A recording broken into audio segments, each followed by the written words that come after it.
Aeolian Sands. If this is the first time you've tuned in, thank you very much for making it part of your day.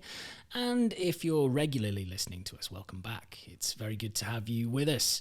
This week, we're working out why apps suck and how often we're throwing our phones at the wall in annoyance. And we'll also be exploring what was making the headlines at the World Government Summit. Mr. Musk had a few things to say. And just how much did Rihanna get paid to appear at the Super Bowl? It might not be as much as you might expect. But first up, Mir, how are you this week? Good. Another week. We're storming through. Change of season. It's getting warm in Dubai, as expected. No surprise there. It's a Friday. Let's get into it. Well, big bold question this week. We quizzed the UAE about websites and apps. We love this topic. We all use them every single day. But how often are people getting frustrated by them? So the wording of the question was, how often do you get frustrated by apps or websites? And here's the results. 60% of people, so 6 in 10 people, get frustrated by apps or websites every single week. And that rises to more than 3/4, 76% of people get frustrated on a monthly basis. So vast majority of people in the UAE getting annoyed all the time at apps and websites. Why do you think this is? Poor design, really. So we looked at kind of global data as well. So the top 4 reasons for frustration when a person is frustrated or stressed or anxious when using a website or an application. The top reason is slow load times. It just takes too long to load, and they think either their connection's not live or honestly the website sucks. Loading errors, for whatever reason, the website fails to load or the app fails to open or it crashes. Dead links or buttons. So links that you or spaces where you think you can click, or a button that you think you can click, but it actually does nothing. And that leads to frustration as well. And then the last, kind of the 4th top reason for frustration was bad navigation, circular, unintuitive, kind of people being unsure of where to go to get the information that they need. Yeah, it makes sense, doesn't it? Disconnected journeys, user experience. I often find that here in this part of the world, there's possibly poor communication, poor messages that perhaps are on the website, badly organized tabs as well. Sometimes it's really difficult to find your way around things. And probably my biggest frustration is language. I know that I live in a part of the world where the vast majority of the region is Arabic speaking. I am not an Arab speaker. I'm an English native speaker. And, I've had a number of issues with, say, for example, my phone provider. No matter how hard I try, and I tell them numerous times in many different ways, whether it's through chatbots, speaking to real people when I can, and, even going into stores and saying, look, I don't speak Arabic, but you keep sending me texts in Arabic. I have no idea what they say. Now, obviously, I can stick it onto the translate. But when I phone up, for example, all the options that I have are in Arabic. Same with my bank. I had the same issue. And it makes it more difficult for me to kind of navigate apps or websites when I don't have that as a first option. I have to kind of try and scroll through. And I'm sure it's the other way around as well.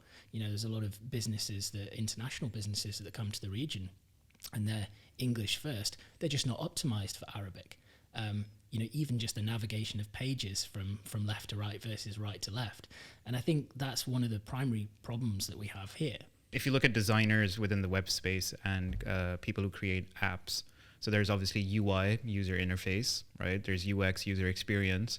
And that kind of all sits under this umbrella of digital experience, right? So when they're planning this architecture of this website or this app, a lot of times most of the focus and possibly a lot of the budget is spent on making this thing look really good, right?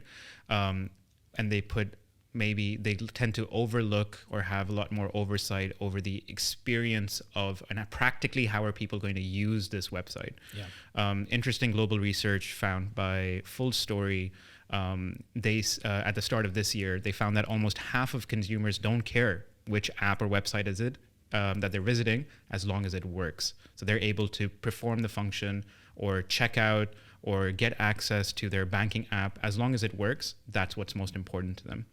And, and that's a real pain point for brands and businesses. So it's really, you think that, oh, my website or my app doesn't look good, that's why people are not going to use it or visit it. But it's actually poor UX, UI, or DX design thinking, which leads to a real pain point for brands and businesses.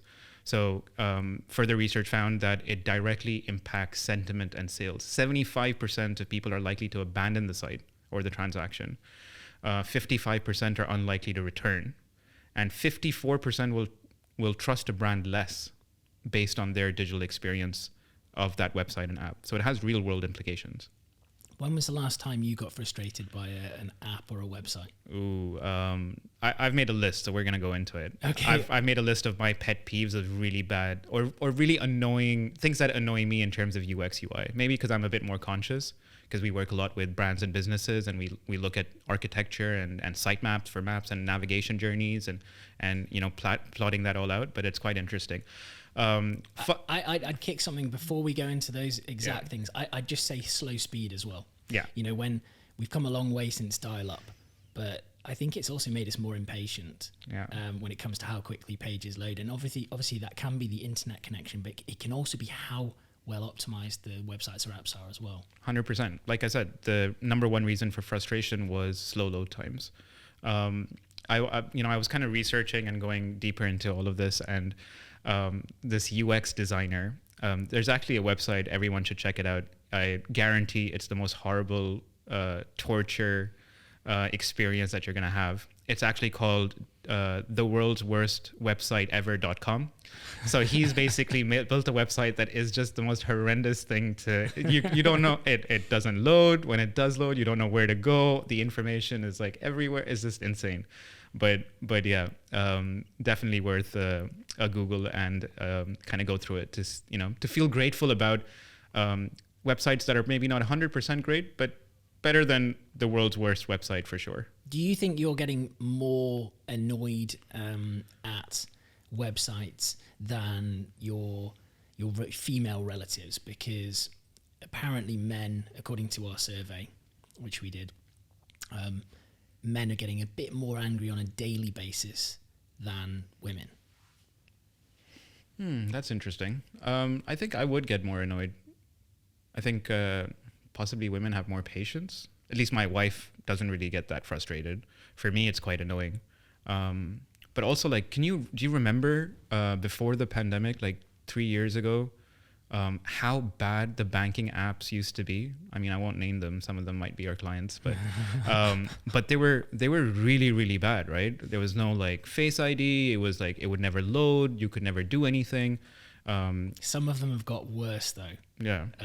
Again, no names, but I've had some issues with these things, and it brings up another area, which is human error.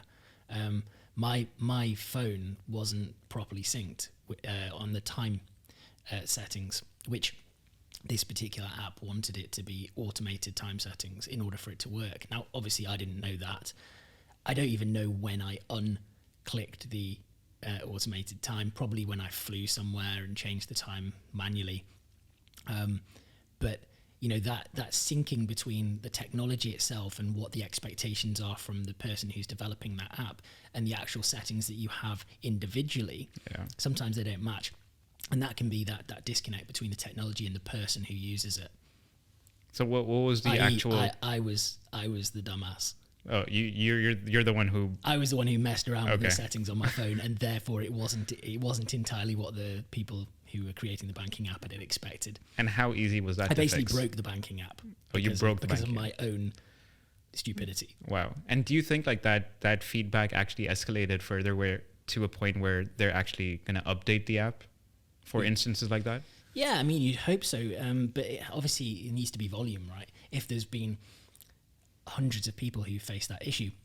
Now, the fact is, when I actually got a call from the bank about this particular thing, saying, hey, look, have you done this? And it was the first thing they said. So my suspicion is I wasn't the first person to have that issue.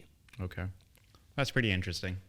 But yeah, I mean, these kind of little details, and obviously it's very hard to to plan when you're doing design thinking, it's very hard to plan for every simple. You kind of look at that middle average, that median of users, but it's very hard to plan for every kind of extreme on the peripherals, those edge use cases, right? Specifically. But I think there's still a lot of things that they don't do well. And like I said, this directly impacts sales, right? For businesses.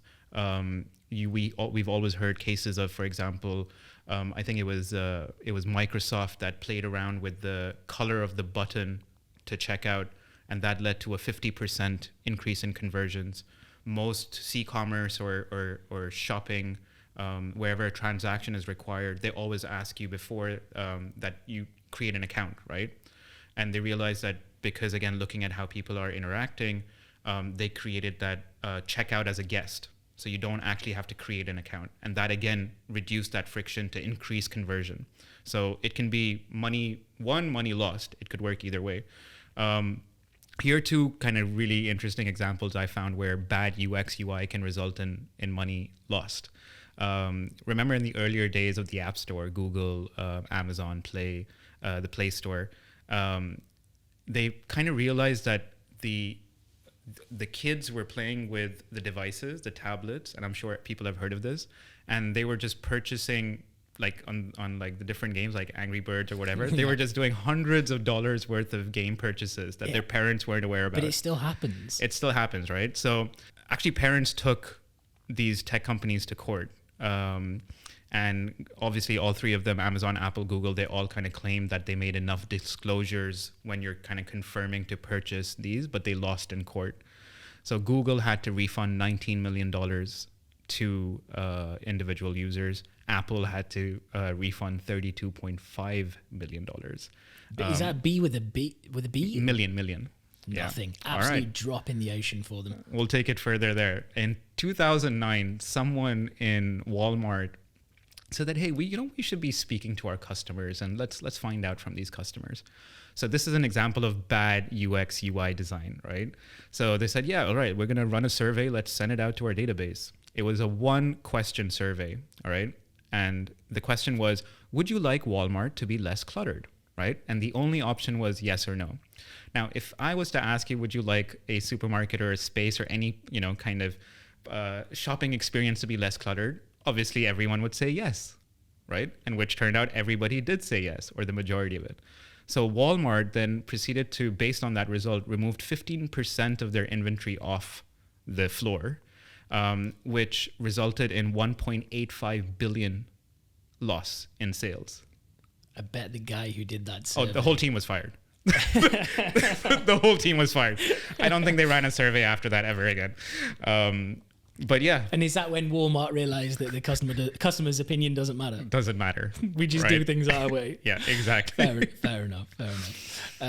So also looking a little bit more into this particular survey, which we did here in the region, in terms of age, the younger you are, the more likely you are to get frustrated by technology. So a little over 8 in 10 people who are in that Gen Z age bracket, 18 to 24, 25, they get frustrated by apps every single month. But people who are over the age of 45, it's around about 66%. So it's about 16% difference in age based on that kind of 20-year difference in age bracket. I'm not quite sure why the people over 45 aren't just as frustrated, because certainly when I think of older people using technology, they tend to not be as good at using it. So yeah. I would have thought it would have been just as high, if not higher, than younger people. I just think younger people, their expectations are through the roof, right? They're such a privileged, do you remember when we didn't have cell phones, or we had to connect to the internet and you had that dial-up modem? And it was God forbid somebody picked up the phone while you were connected to the internet and you couldn't, so I think... You know that meme where it's come on, granddad. Yeah. you sound like that. No, it is a bit, but it's true, right? Because I think of the comedian Louis C.K., he did a bit where he's on an airplane and it was whatever, Delta or whatever. And Delta's oh, ladies and gentlemen, we're proud to announce that we have a new service on all our flights and you can now connect to the internet. right? So everyone's like, oh, great. The guy sitting next to him's like, fantastic, connect. And like 2 minutes later, it stops working. And the guy's like, oh, right? Like how, like, are you not amazed that you're like sitting in a seat flying through the sky where, you know, reaching your destination in 2 hours? Like you should be grateful, right? But people are just spoiled, and I think that's where the frustration comes. Speaking of spoiled, Westerners are apparently the most impatient in the region when it comes to apps and websites, with 83% getting frustrated every single month. That compared to 79% of Emiratis, so quite close. 75% of Asian expats, and apparently the most chill of all are Arab expats. Well, that's interesting. 73%. So there's about 10% there difference between Western expats and Arab expats. Sharjah residents have higher expectations from apps and websites than those living in Abu Dhabi by a full 10 percentage points. So again, you know, perhaps more expectations from people in Sharjah. I don't know if there's a particular reason for that. Do they have, you know, use certain technology that they just want to access instantly? Are Abu Dhabi people just super chill? I mean, I don't know. Like, I think we should, if we know anyone or anyone's watching or listening that lives in Sharjah, I'd love to find out why. You know, and then I guess there's also the market comparison. You know, are we getting spoilt in the Middle East? Our access to the latest technology, our increasingly connected presence on the internet, we're doing more and more online. And does that just naturally mean that we're getting more and more frustrated by things that we have to interact with on a day-to-day basis when we're, for example, logging into video conference calls? Yesterday, it took 25 minutes for me to get onto the particular conference call. Not going to rip the particular service, but, you know, we're not individuals, are we? We're and that was the issue. We just couldn't get onto the service, and it wasn't just me, it was also you. Yeah. And there was that disconnect, and it meant that we were kind of a little bit late for a client call. And you have to send the apologies, and it just doesn't look as professional. That technology needs to be right there to be, you know, up to the standards that you expect on both a personal and a professional level. Yeah, absolutely. I think it's important to also understand that it may also differ, and it'd be interesting to see. And I think that's why like Asian expats were possibly less so frustrated by the technology than Western expats, because you know, internet speeds, latency is slower over there, so their expectation for sites to load or apps to load is you know, it's way faster. It's comparison, right? It's perspective. So possibly when things don't work here, that's what gets people frustrated. So I actually listed down some really annoying things that annoy me personally. And I'd love to get your perspective. This annoys you as well. Or what do you think is the actual reason behind it? So some annoying UI, UX fails for me. So WhatsApp, you know, they have that feature where you can delete a message. Yes. Right? Why show the person that you've deleted the message, the recipient? It's a good question. Right? Like, who is the designer that thought that, look, okay, no, I could just make that disappear like it never really happened, right? John's deleted the message. Yeah. Hey, what did you want to say there, John? It causes what suspicion. Did you send me? Yeah. Was it a suspicious picture? Exactly. Like, it's just, why let the person know? So if anybody knows the answer to this, I'd love to hear that. You know, that's one kind of really, one thing that I've always worried, and I've thought about, but I just never could figure it out. The second thing that I hate are, you know, on websites or apps, long lists, right? And especially the nationality or your place of residence. So if you're a web designer or an app designer in the UAE, right? If you just do a Google search, you'll pretty much know the top 10 nationalities that reside in the UAE. Why do I need to scroll all the way down through 190 nations to the bottom to select United Arab Emirates, right? It just, I mean, why are they just have the top 10 nationalities at the top, right? So like UK, you know, Egypt, Syria, Pakistan, India, Bangladesh, Philippines, etc. So make it easy, and then you can have the long list. For me, I think it makes sense, A to Z. I don't have a frustration with that. Kind of makes sense to me to have it A to Z. But, to just scroll all the way and find. Yeah, if you can just, you know, type a letter that kind of shortens it. But you're most likely, like, the people visiting that app or downloading that app or setting up their account are based here. So just, and that's an example of a good UI UX design. But all those people who are living in like Albania or Andorra, they've got no problem with it. Oh yeah, or Afghanistan, right? Any of the 8 countries that they have it good.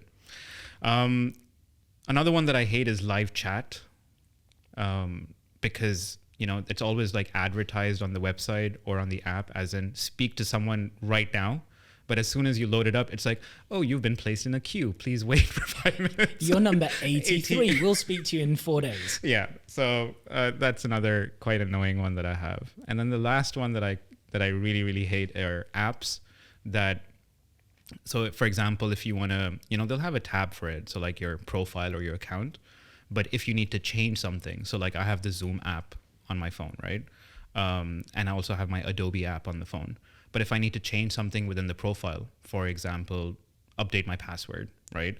Or change my plan, it tells me to go to the website, to log on a browser, go to the website to do that, right? Why not just have everything on the app? Like, why have an app and then also kind of force me to go to the website? That annoys me as well. Yeah, for me, I think it's also it kind of raises a bigger topic, but the syncing between brands, and there's been a quite a large scale legal dispute in North America with certain businesses being brought to a head about being anti-competitive. It's a huge potential issue for the future, I think, as big tech goes head to head with each other. On the one hand, you've got regulators sort of saying, look, you've got to open things up for competition. You've got to be able to make sure that people can interact between different brands, so Google, Apple, Android, Microsoft, whatever it is, that they've got to be able to kind of sync properly with each other. But I actually think we're entering the age of the tech wars. I think we might have to pick sides. I think that it's going to be, whether it's overt or a bit more behind the scenes, I just think that we're going to have to be forced into this issue of, are we Apple users? Are we Google? Are we Microsoft? We all use all of them at the moment, but in 10 years, will all of us be kind of using the different technology between? Will it become more harmonious? Will it be easier to share between a Google Drive and syncing up with your Microsoft Teams? Will it? I don't know. Will it be more likely that we are specialists in a certain type of technology? And I think that's the big battle that we're facing. It's a huge potential issue for us as individual users of technology, and particularly for those big behemoths tech giants. So I think there are cases that are taking place and discussions in Congress as well, right, in the US around antitrust and. Yeah, there are, exactly. This is all about making it better for competition between brands, so that it's better for the consumer. Whether that actually translates, or the tech giants just innovate beyond this, and they always have done. They always stay a step ahead of the regulator. Yeah, innovation is always going to be ahead of regulation, and that's across any industry, any sector. And that interestingly brings us to something which we'll be talking about in the news section in a moment.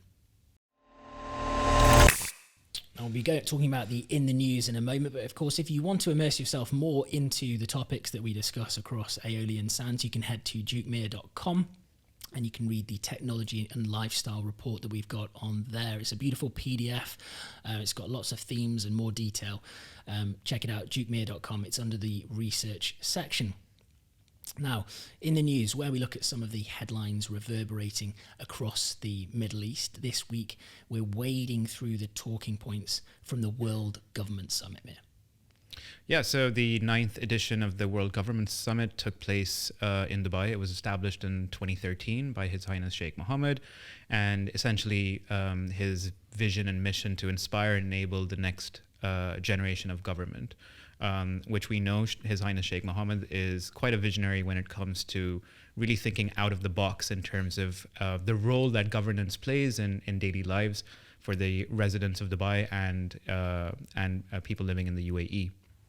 So this year, the themes on the agenda were development and governance, future of societies and healthcare. So how are future cities designed, and the importance of healthcare and social services within them, exploring the frontiers, how space and the advancement of technology and innovation can benefit governments of today.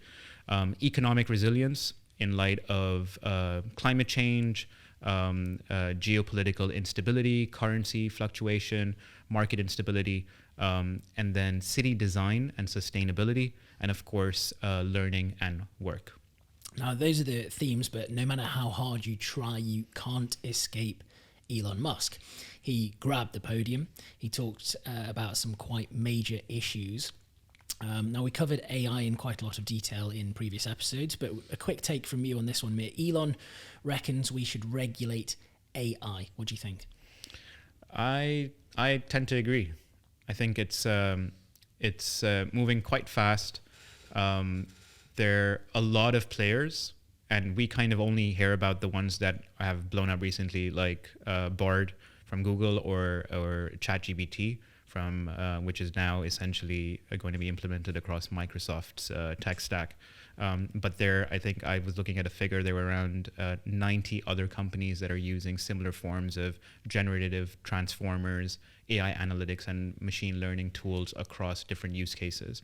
There's no regulation at this stage. There's no framework or a roadmap in terms of how to regulate. And there's not really any discussion happening at the moment as well. I think that kind of following the FTX debacle, we're still kind of regulators are still coming to grips in terms of how to manage digital assets and cryptocurrency. So AI is kind of not even on the agenda for regulators at this moment. I think demanding regulation's a bit rich from a guy who drills holes through cities, he scatters space with private satellites, and he creates self-driving vehicles where more than 360,000 of them have been recalled for safety reasons. Innovation's always been the priority over regulation for Elon Musk himself. So I have to be a bit cynical when I hear him say that he thinks that things with AI should be regulated. What's in it for him? He's not necessarily wrong, but what's in it for him to actually stand on a public forum and say that? Well, we have to think about it from a perspective, from context as well. He was speaking at the government summit, right? So he's speaking to world leaders. He's speaking to people within government. They tend to like a bit of regulation, don't they? You say regulation, they love it, right? Regulation and policy and framework. So he's playing to the audience. Okay, fair enough. He's playing to the audience. Plus, I think he's been saying this for quite some time. So he's been talking about the threat of AI, the threat of not necessarily regulated, but there's no oversight in terms of the direction that it's going to go, right? And I think that is a key topic to explore, and there should be debate and conversation around these topics because it'll only help improve the technology, but also the use cases. Yeah, in this instance, I actually agree with Elon. So he also is talking about the education system. He thinks it should be reduced to around about 10 years, give or take. And he says that the emphasis should be on critical thinking and research abilities. So he says education should be down to 10 years. Yeah, so he thinks that education's taking too long at the moment. You start school at 4 or 5 years old, and you're going right through until maybe as much as 20 years beyond that, just to get a degree and then kind of leave. And from when you first started, it's 20-year gap. He thinks that should be reduced down, and that by the time people are 16 or 18 years old, they should be able to go and attack and really get into the world and start contributing. Yeah, I'd agree with that. I think he has his own school, right? Elon has his own school. So I think there are like 15 kids. His kids study in that school as well. There's like no curriculum. It's like a decentralized version of a school, very future facing. All the kids sounds super dystopian. Yeah, very dystopian. But I tend to agree. I think, it's not controversial, but headline grabbing, right? And that's what Elon's great at. I think the bigger conversation is the education sector and the industry and academia is a legacy industry within our daily lives, right? Yep. It hasn't really changed much, and I think they need to really relook at what education is, how it's empowering the youth, preparing them for the future, what kind of skills, And I think and again, the education industry is a very, very large business. So it's a very, very big place to disrupt. It's not easy. But I would tend to agree. I think education needs to be looked at. Whether it's 10 years or 0 years, I'm up for anything that's different from what is on offer to kids today. Yeah, I think education isn't evolving fast enough. Children are leaving school, they're unprepared for reality. I also think there's a huge potential for gamification of education. Imagine this ability now to step into virtual reality metaverses where you're exploring the world. You can visit different countries. What a great way to do geography. What about artificial intelligence actually recreating scenes from historic moments, big battles of the past? What a great way to immerse people into history. What about language? Having virtual sessions using technology with actual native speakers from across the world. There's great potential using technology, using the amazing resources that we have at our fingertips, whether education and the systems itself and how that's being controlled by, as you say, large corporations that perhaps have their own interest in keeping things in the status quo. That's not necessarily happening, and I think over the next few years we're going to see massive disruption in education. But the primary problem for me, particularly in Western economies, and from what I hear from friends who are in the teaching space, that there's a lack of respect for teachers in many countries, and whether it's learning remotely, teenagers don't have the discipline to study. They've got their PlayStation or Xbox in the corner. Which one's going to be more interesting to me, listening to the teacher on Zoom or playing a game whilst I've cleverly set up something that makes it look as though I'm actually tuned into the lesson. So you have to make learning more fun. It has to be hands-on. It's got to involve and use the latest technologies. It's got to be creative. And I also think you've got to have choice for students. They've got to feel empowered that they're doing things that they are actually interested in wanting to learn. But I'm going to challenge you on that. I think going back to the findings within the Life and Technology report, right? You're advocating for using more gamification and technology within learning. And a lot of people are finding it harder to disconnect from technology. So we're talking about, now virtual learning, getting them in the metaverse, gamification of the education system. So I think the tools are... the tools are just one side of the story when it comes to education. I think the real conversation that's required is practical learning versus academic learning, right? You'll learn a lot more by standing outside and setting up a lemonade stand in terms of how to market, how to sell, how to price, how to build a product, how to deliver a service, right? How to manage your books, what your profit, gross profit, net profit, revenue is. You can learn a lot from that. And I think that kind of critical thinking and emotional thinking, and those are skills that are possibly not being delivered within academic learning, which a lot of times at the pace of which the world is moving, with things exponentially changing every day, especially in technology, by the time you complete that 4-year university degree, the world's changed. But I would actually say that people learn in different ways. You're saying that you go out and you set up that lemonade stand and whatever. But what does that teach us about things like philosophy or things which are more emotive? When it comes to learning, people have different ways of exploring how they want to learn. Obviously, some people are very visual, others aren't. Others like to listen and put on a podcast or something where they can learn things by just listening. Some people are applied. They like doing things. They like getting stuck into things. Some people like reading text. This is why different content, different ways of doing things. Obviously, we deal with different content on a daily basis.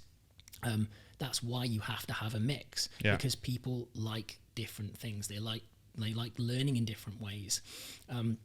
So when it comes to education, you've got to have different resources for different people. Yeah. But I think, look,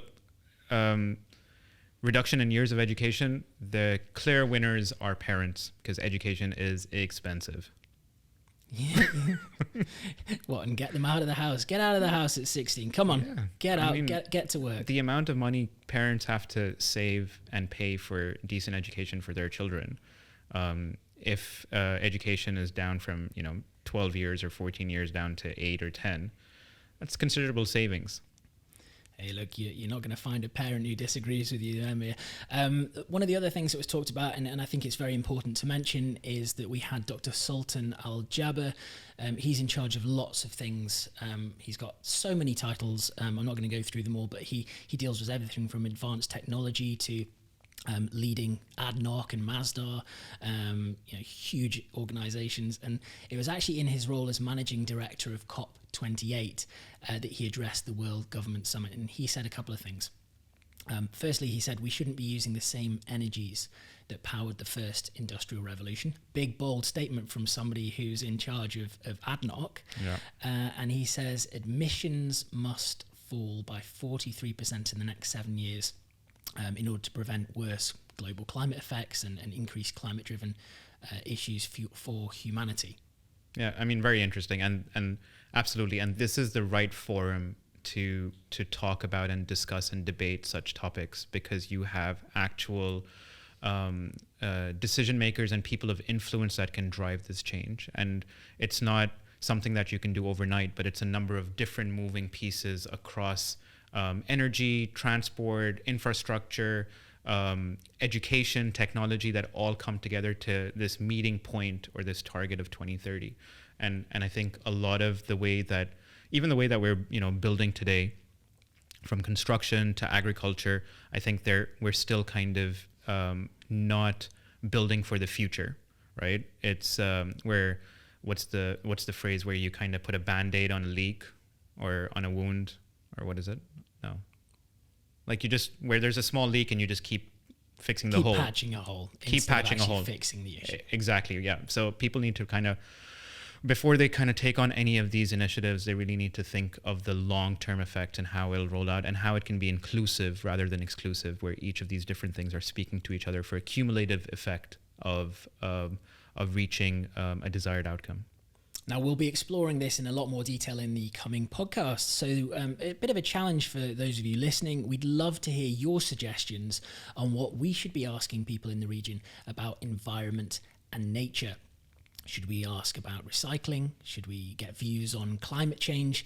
Let us know your thoughts by dropping an email to info@duke+mir.com. That's info@duke+mir.com. The best ones we'll be using to survey people across the Middle East for our next series of big, bold questions. Now, rounding off the show is Under the Radar. In the past weeks, we've discussed everything from nuclear fusion to 100-year-old predictions and rubber production.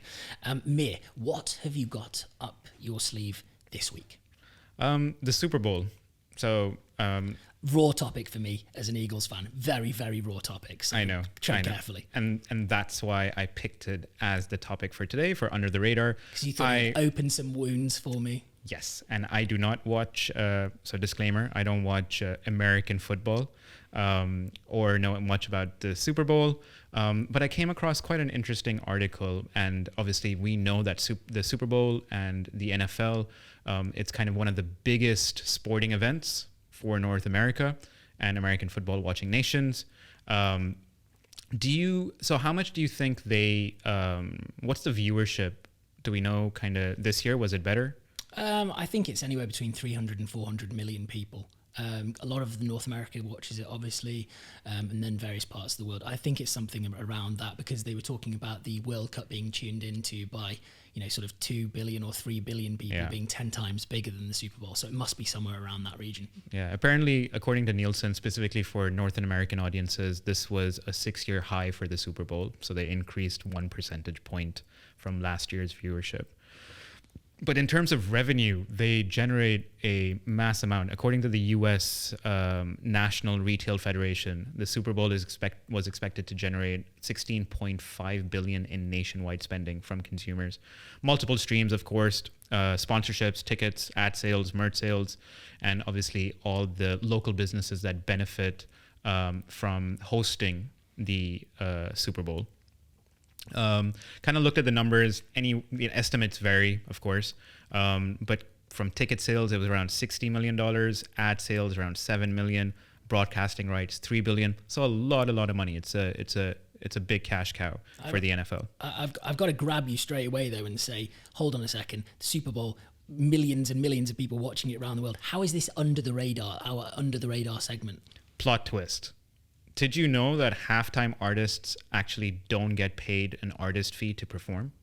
No, I mean, obviously we have talked about this a little bit before doing the podcast, and I had no idea that, that people would not get paid anything for performing. Yeah, I was kind of shocked, and quick history lesson for people who are possibly not familiar with the Super Bowl.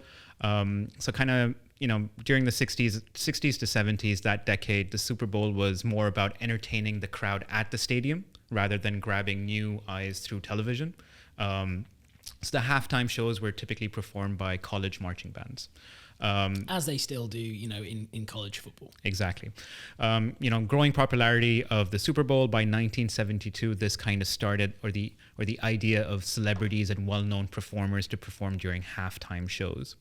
Now, obviously, a lot was happening in America between the 70s and the 90s. Social unrest, race riots, liberal movements, Vietnam. So what they kind of realized that what's happening at the halftime show is not resonating with actually what's the popular culture in the country, right? So there was a band that performed 4 years in a row, and kind of their viewership was dwindling. In 1992, the Super Bowl, which would air on CBS, at that time there was a rival network called Fox, and they aired an episode of the sketch comedy series In Living Color during the halftime period. And the viewership of the second half of the game dropped by 22%. So approximately 22 million viewers were sucked away from their televisions due to this sketch. And counter programming started picking up. So all these people started doing special one-off halftime sketches or presentations during halftime. The NFL wasn't going to let this happen. So they all got together in a boardroom and they decided that we're going to fight back. So they said, hey, we're going to go after major artists. And the first major artist to do the Super Bowl show was Michael Jackson. And he asked for $1 million in artist fee to perform. And after tough negotiations, there was no artist fee paid to Michael Jackson. And in exchange, the NFL and Frito-Lay's, which was the key sponsor at that time, donated $100,000 to his Heal the World Foundation. Okay. And since then, this has been the precedent. The NFL for Super Bowl halftime shows do not pay artists a fee. They pay for all the production costs associated with the performance of the halftime show. Now, because I knew we were going to be talking about this, I had a quick look at how musicians are actually making money. Because, the natural assumption is they perform, they do these big concerts and they make a fortune. But actually, it's quite normal for big festivals to actually pay less. So as an example, you might have watched the Glastonbury where the Rolling Stones performed, and they didn't get paid a fee. They actually lost money because they paid for some of the setup there. Some artists will get paid millions of dollars, others don't. I was looking at some of the fees that have been commanded. Lady Gaga has charged $4 million for a festival performance, so she actually has been paid a decent sum for turning up to one of the big festivals. At the other end of the scale, there's dance acts like Sigma got paid $30,000, not very much. Probably didn't even pay for the cost of their travel. Eminem, somewhere in the middle, $1 million. There's different fees paid for different festivals, and it really does vary at a huge amount. And then there's all the kind of day-to-day artists, musicians, who perhaps are a bit more struggling, and they're not big names that you've heard of, who are actually paying to turn up to these festivals. They're paying for their own things, and they're bringing their own kit, and then they have absolutely nothing. They're paying for their own hotels, transport, whatever, and they end up losing money on attending these festivals. But it's such big brand exposure for them. Correct. They take that risk. And that's the kind of negotiation, right? Or what the deal that's put on the table, the promise for exposure dollars, right? And I thought, okay, that's quite interesting. Anyway, like Rihanna, The Weeknd, Lady Gaga, Bruno Mars, these are Grammy-nominated Hall of Fame artists, right? Do they need the exposure? And I wanted to see, like, okay, let's say they don't get paid the artist fee. Did they see any of that exposure come back to them in profit or revenue? J-Lo and Shakira, following her halftime performance, their Spotify streams went up to 300% in the following weeks. Rihanna, recently for her, she was really smart. What she did was she did a bespoke documentary of behind the scenes of her preparing for her halftime show. So that's the way she monetized her show, whereas she didn't get paid for the artist fee, right? So there are interesting ways that these artists can get paid, even though if it's not an artist fee directly from the NFL. But I think one of the things that I was personally not really happy about, or I thought was not ethical, is all of the support artists, right, around Rihanna. So obviously Rihanna doesn't need it, but all the support artists around them, the dancers, the musicians, the performers, they're not paid at all. They attend as volunteers. They have to fly there, from wherever. They have to worry about their own accommodation. They have rehearsals. And yeah, I think that's not really that fair. Yeah, that's fair enough to say. But then again, a lot of these people, you say, oh, I was a Super Bowl dancer. How many opportunities are you going to get from that? Now, interestingly, one of the ways in which people can monetize beyond the streaming or beyond the documentaries that they may make is through private gigs and corporate parties. It's a massive, massive earner for these artists. So back in 2014, J-Lo performed in Macau, and she got paid $1.4 million for a short set for a wealthy Chinese family. You got everybody from Pitbull and Flo Rida performing at bar mitzvahs and weddings. Beyonce opening the Atlantis, the Royal. It was a private thing. She got paid tens of millions of dollars to perform there. You got Andrea Bocelli. Someone paid $1 million to just do a short one-song duet with him because he had a dream to sing with Andrea Bocelli. They're all organized by these private lifestyle firms which set up these grand parties, drilling into it and seeing what acts actually don't accept these things. Bruce Springsteen and U2 are apparently a couple of the acts, according to Rolling Stone magazine, who do not accept private gigs or corporate parties. They don't want to be doing these kind of things. When you look at the kind of corporate parties, you have big luxury brands who need to make an impact, and they have to do something like that to bring in big acts to really appeal to their audiences. Their audiences, yeah. The ethical thing on this is that generally the agents, when they're approached with a big old bag of cash, I'm not sure they're doing too much in terms of vetting who the hosts are. Yeah. And we've had a number of instances where musicians have actually apologized for performing at these particular private gigs because perhaps the people who they've performed in front of haven't been the best people in the world. Yeah, and I think it's part of the MO for the agent as well, right? They know their tour dates, so they kind of look at these opportunities for private gigs, appearances, speaking opportunities, private one-on-one engagements across wherever the artist is traveling. So yeah, not being paid for your creativity or your skill or your expertise for the promise of exposure. I'd love to find out which one of our listeners would agree to work with their dream brand or perform at their dream venue for free in exchange for that exposure. Or do you think hard and fast, absolutely not, I should be paid for my creativity and expertise? Show me the money, Mir. Show me the money. Remember to follow us on Instagram. We're on @duke_mir. You can tune into our TikTok, get lots of exposure at Aeolian Sands. And of course, it's all on YouTube, Spotify, and wherever else you might get your podcasts. We appreciate you listening, and thank you for being part of this week's episode. We'll catch you next time on Aeolian Sands.